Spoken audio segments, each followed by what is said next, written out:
natin kailangan ang Vice President na sinasabi niya yan para malaman natin na lugmok na ang Pilipinas. Kahit yung tindera dyan sa Divisoria, alam na alam niya yan.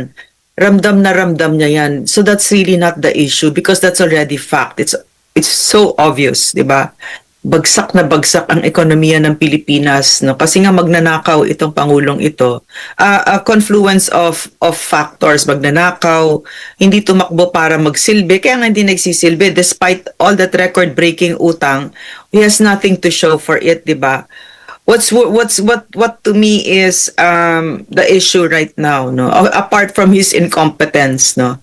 Napaka-tone deaf ng gobyernong ito na ang mga lumalabas na statements taliwas na taliwas sa katotohanan, no? Sinungaling na gobyerno ito. Na sinasabi nila the economy is growing fast, no? And etc. All the lies of Marcos. And that to me is worrisome because the government has to be trusted by the Filipino people. The people have to really be able to trust their government. And now it's not like that kasi pag hindi na nagtitiwala ang taong bayan sa gobyerno, ang susunod na talaga nito na nakikita na natin, chaos, gulo na yung nakikita natin. But again, does Marcos care? He doesn't care, no? I don't even think he has the capacity to care because of that substance abuse